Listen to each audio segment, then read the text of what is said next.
अस्सलाम वालेकुम। आपकी अपनी अनुशे आपके साथ है अपने आज के व्लॉग में। मैं उम्मीद करती हूँ कि आप सब बिल्कुल खैरियत से होंगे और मैं दुआ करती हूँ कि आप सब जहाँ रहें खुश रहें, शादो आबाद रहें, हंसते मुस्कुराते रहें, मेरी वीडियोस को देखते रहें, उन्हें लाइक करते रहें और मेरे चैनल को सब्सक्राइब कर लें और बेल आइकन को ज़रूर प्रेस करें। ऑल नोटिफिकेशंस को सिलेक्ट करें ताकि मेरी तमाम आने वाली नई वीडियोस की नोटिफिकेशंस आपको बर वक्त मिलती रहें। जलील मियाँ सीरीज़ में एक नई कहानी के साथ मैं हाजिर हूँ। देखते हैं कि राजा और जलील मियाँ एक दफ़ा फिर क्या गुल खिलाते। अपनी तरफ से तो वो पूरी कोशिश करते हैं कि कुछ कमा लें, कुछ अच्छा कर लें, लेकिन हर दफ़ा हालात उनके हक में नहीं रहते, अक्सर उनके गले पड़ जाते। आज वाली कहानी का नाम है चकरबाज। आपके पसंदीदा हंसते मुस्कुराते किरदारों का एक नया कहका बरदोश हमाकतनामा। टक्कर लगती मैंने फ़ौरन माजरत कर ली थी। माफ़ कीजिएगा बहन। बहन होगी वो तुम्हारी होती सोती शन्नो, टकराने वाली ने तिनक कर कहा और मैं उसे देखकर दंग रह गया था। बेशक सीढ़ियों पर रोशनी कम थी, मगर इतनी कम भी नहीं थी कि मैं आंख से देखकर नाजों को ना शनाख्त कर पाता। ये और बात है कि मस्कुरा हुलिये में उसे पहचानने के लिए किसी दीदा वर की ज़रूरत थी, जो बकौल इकबाल कई हज़ार साल में एक ही बार पैदा होता है। नरगिस का तो मुझे नहीं पता, लेकिन जब 5 साल तक औलाद न होने के सबब अब्बा मरहूम दूसरी के बारे में और फरमाने लगे थे, तो अम्मा ने रो रो कर औलाद के लिए दुआ की थी और मैं पैदा हुआ था। बाद में अम्मा ने एतराफ़ किया कि उन्होंने उजलत में सिर्फ औलाद मांगी थी, नेक और बासादत औलाद की दुआ करना भूल गई थी। बहरहाल जिक्र हो रहा था नाज़ों का। मैं मनहूस और मोटे जिमी से अपनी कुछ फंसी हुई रकम निकलवाने के लिए उसके पास कोई दर्जनवा चक्कर लगा रहा था और वो हर बार मुझे टाल दिया करता था। आज मैं तहैया करके आया था कि अपनी रकम लेकर ही जाऊंगा। अम्मा ने 10 रुपये देने से भी इनकार कर दिया था और शन्नो 1000 मिन्नतों और खुशामतों के बाद भी मुझे मेरे ही अकाउंट से बस इतनी रकम दिया करती थी कि मेरा खींच तान कर गुजारा हो पाता था। जिमी से रकम निकलवाने के मौजू और मुनासिब तरीके पर गौर करता मैं तेज़ी से साल खुर्दा जमन खाने की सीढ़ियाँ चढ़ रहा था कि एक नर्मो नाजिक वजूद से टकरा गया। ये नाजो थी। उसने मामूली सी सफ़ेद सूती साड़ी और पूरी आस्तीन के बंद गले वाला ब्लाउज़ पहन रखा था। पैरों में मामूली सी असफंज की चप्पल थी। उसका सुर्ख सफ़ेद रंग कुमलाया हुआ लग रहा था। चेहरा किसी भी किस्म के मेकअप से आरी था। मुझे याद है आखिरी बार मैंने उसे खासे माकूल हुलिये में और फुल मेकअप के साथ देखा था। इस वक्त वो घर में काम करने वाली बंगाली मासियों के हुलिये में नज़र आ रही थी। मेरा दम बखुद रह जाना बरहक था। नाजो, ये तुम हो इस हुलिये में?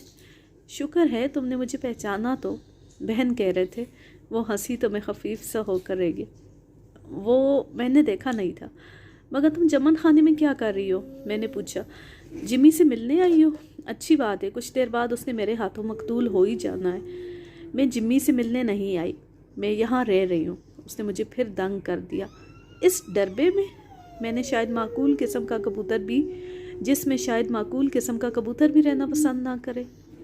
मजबूरी में सब चलता है। नाजो ने शाने हिलाए। मैं चौथी मंजिल के दाईं तरफ के तीसरे फ्लैट में रहती हूँ। अचानक वो दरवाज़ा खुला जिसके सामने हम दोनों थे। एक औरत ने बाहर झांका। अरे रज़िया, किससे बात कर रही हो?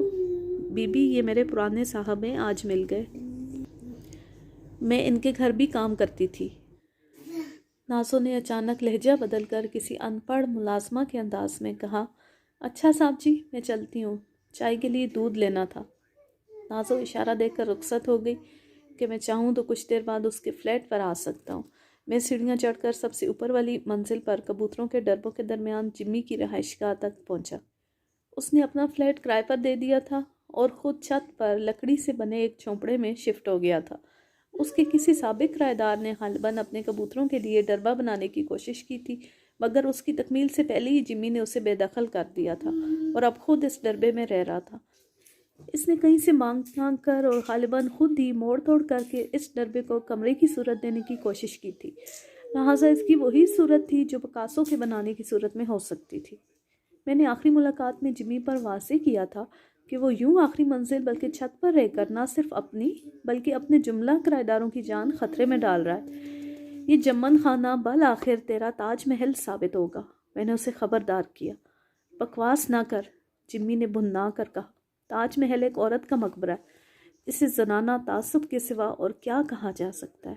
آخر ہر اچھی چیز عورتوں کے لیے کیوں مخصوص ہے؟ جمی تو اس روایت کو ختم کر سکتا ہے۔ جمی نے اپنے اس جھونپڑے میں خود ہی بجلی کا انتظام کیا تھا۔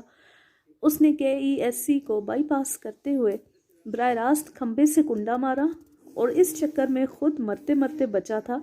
بجلی اس کی جان لے کر جاتی اگر اس کا ایک کرایہ دار اس کی جان نہ بچاتا۔ اس نے ڈنڈا مار کر جمی کا ہاتھ بجلی کے تار سے ہٹا دیا تھا۔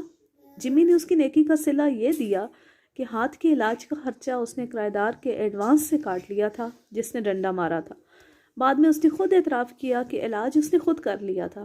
اس کے ابا کوئی فقیری مرہم چھوڑ گئے تھے جو ہر مرض اور ہر زخم کی دوا تھا۔ بعض اوقات گھی نہ ہونے کے باعث یہ ملٹی پرپس مرہم گھی کے کام بھی آتا تھا۔ پچھلی بار جب میں نے جمی کے جھونپڑے کے دروازے پر لگی بیل بجانے کی کوشش کی تھی تو مجھے کرنٹ لگا تھا۔ خبیث جمی نے سرے سے بیل ہی نہیں لگائی تھی۔ جو بھی بیل بجانے کی کوشش کرتا خود ہی جمی کو اپنی آمد سے مطلع کر دیتا تھا۔ اس بار میں نے لات ماری تو دروازے کا ایک قبضہ ہی نکل گیا۔ اندر سے جمی نے اس نقصان عظیم پر کسی ہاتھی کی سی چنگاڑ ماری تھی۔ اب ایک کون حرامی ہے؟ تمہارا والد ماجد، میں نے بھنا کر کہا، کیونکہ پاس ہی دو طرح دار قسم کی لڑکیاں کھڑی جمی کے لقب کو سن کر کھی کھی کر رہی تھی۔ اندر سے جمی نے باہر جھانکا اور مجھے دیکھ کر دروازہ بند کرنا چاہا تو میں نے دھمکی دی، اس بار میں دوسری لات مار کر دروازہ ہی توڑ دوں گا۔ میں تیری لات توڑ دوں گا خبیث الزما، جمی بھنایا، مگر اس نے میرے اندر آنے کے لیے راستہ چھوڑ دیا۔ اس کی ہیئت قضائی دیکھ کر میں دنگ رہ گیا تھا۔ اس نے 4 گرہ کپڑے کا ایک جانگیا پہن رکھا تھا جس سے میرا پجامہ بن سکتا تھا اور راجا کا کرتا پجامہ پورا بن سکتا تھا۔ مختصر سے جھونپڑے کا خاصا حصہ جمی نے بھر دیا تھا۔ میں ایک کونے میں اس کی خاندانی لکڑی کی پیٹی پر جا بیٹھا۔ میرے بیٹھنے پر پیٹی اور جمی دونوں نے اعتراض کیا تھا جسے میں نے مسترد کر دیا۔ خیریت، کیا کوئی بے وقوف تیرے کپڑے چرا کر لے گیا ہے؟ میں نے پوچھا۔ وہ میں نے اپنا جوڑا دھو کر ڈالا ہے، جمی نے خفت سے کھڑکی کے باہر اشارہ کیا جہاں اس کے کپڑے خیمہ نما انداز میں لٹک رہے تھے۔ مجھے یاد پڑتا ہے کہ تیرے پاس ان کے علاوہ بھی 2 جوڑے ہیں، میں نے کہا۔ انہیں راجا کے باپ نے ضبط کر لیا ہے، جمی نے منہ بنایا۔ مجھ سے ان کی دھلائی کے اتنے پیسے مانگ رہا تھا جتنے کہ مجھے کپڑے بھی نہیں پڑے تھے۔ وہ بھی غلط نہیں ہے میرے یار، تیرا ایک جوڑا عام آدمی کے 3 جوڑوں کے برابر ہوتا ہے، اس لحاظ سے اس کا زیادہ دھلائی مانگنا درست ہے۔ اسے اتنا خیال بھی نہیں ہے کہ میں اس کے بیٹے کا دوست ہوں۔ یہ بات تو راجا کے سامنے کہنا، میں ہنسا۔ تجھ میں اور راجا میں کتے بلی کا سا بیر ہے۔ خیر میں اس لیے آیا تھا کہ تجھ سے 573 روپے اور 8 آنے لے سکوں۔ کون سے 573 روپے اور 8 آنے؟ حسب معمول وہ انجان بن گیا۔ میں نے اسے تحمل سے آگاہ کیا کہ وہ 500 روپے جو اس پر واجب الادا تھے اور 73 روپے 8 آنے اس کے پاس رقم وصولنے کے لیے آنے جانے کا کرایہ۔ کرایہ کیوں؟ اس نے فوراً اعتراض کیا۔ تو پیدل بھی آ جا سکتا تھا۔ ابے میں چپل بھی 250 والی پہنتا ہوں، تیرے پاس پیدل آنے جانے میں چپل گھس جاتی تو زیادہ نقصان ہوتا۔ ابھی میرے پاس رقم نہیں ہے۔ کوئی بات نہیں، کل پہلی تاریخ ہے نا، تو کرایہ وصول کرنے کی مہم پر تو نکلتا ہے۔ میں آ جاؤں گا اور پورے 573 روپے اور 8 آنے لے کر جاؤں گا۔ البتہ تو آج دے دے تو میں 73 روپے 8 آنے بھول جاؤں گا۔ اس پر میں نے جمی کی دکھتی رگ پر ہاتھ رکھا۔ وہ سوچ میں پڑ گیا تھا۔ میرے پاس 400 روپے ہیں، اس نے بعد لینا ہنستا کہا۔ اگر تو یہ لے کر باقی معاف کر دے تو میں دے دیتا ہوں۔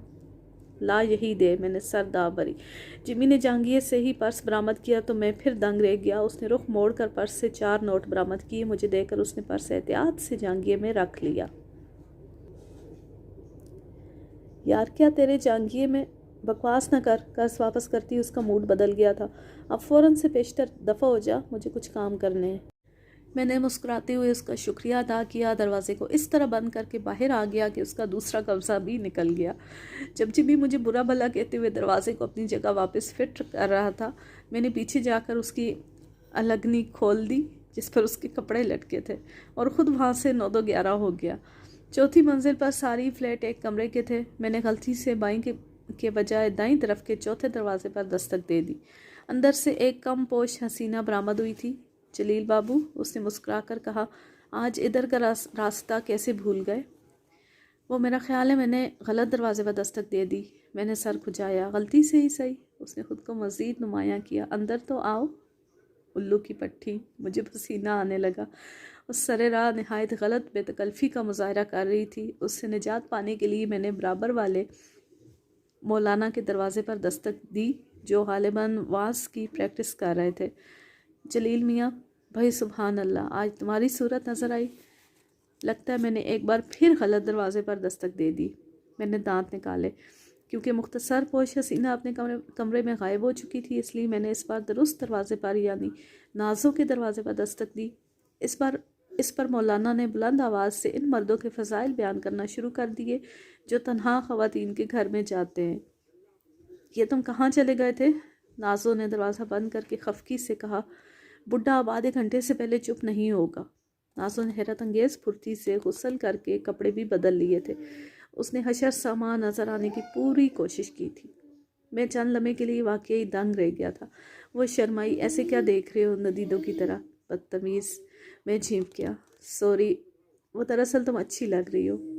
सच? नाज़ो जैसे खिल उठी थी। ये बताओ कि तुम इस चमन खाने में क्या कर रही हो? आखिरी बार मैंने तुम्हें खासे आलीशान किस्म के अपार्टमेंट में देखा था। इस चांदी वाला से तो छुपती फिर रही हूँ। नाज़ो ने सर्द आ भरी। बुढ़ा ज़्यादा ही बदनीति पर उतर आया है। उसका रंग सुर्ख हो रहा था। वो क्यों? मैंने गौर किया। देखो नाज़ो, मुझे सच सच बताना। मैंने उसके साथ हाथ दिखाया था।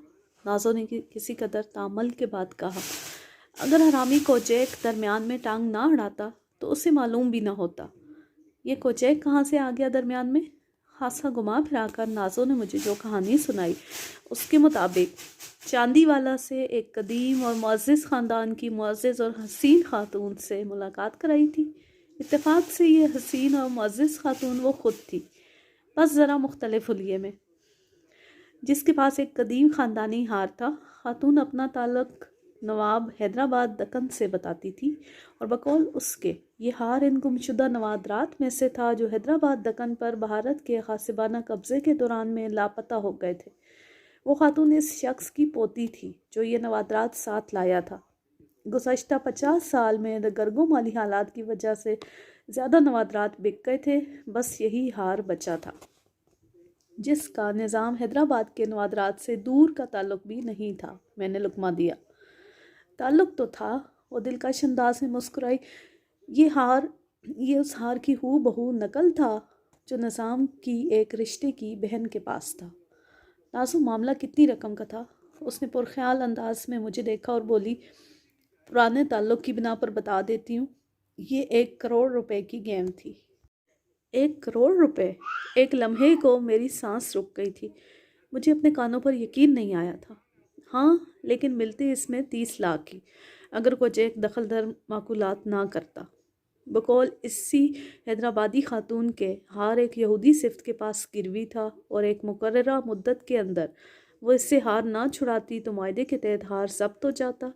इस वजह से वो किसी शख्स को ये हार असल से निस्फ कीमत पर देने को तैयार थी जो उसका हार छुड़ाने में मदद देता। आज के लिए बस इतना ही। क्या नाज़ो सेठ चांदी वाला और कोचेक से बच सकेगी? और क्या वो कोचेक को तबाह कर सकेगी, उसे नुकसान पहुंचा सकेगी कि वो उसे अपनी पड़ जाए और वह नाज़ो को ढूंढना बंद कर दे? और सवाल तो ये भी पैदा होता है कि नाज़ो का साथ देखकर जलील को क्या मिलेगा, क्योंकि नाज़ो हमेशा धोखा देती आई है और वो कभी भी पूरे खलूस के साथ जलील का साथ नहीं देती। तो इन सब सवालों के जवाब हमें अगली किस्त में मिलेंगे।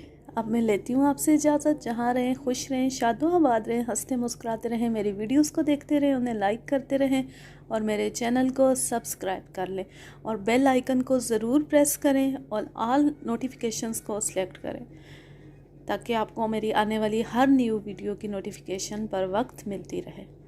अल्लाह हाफिज़। अल्लाह निगहबान।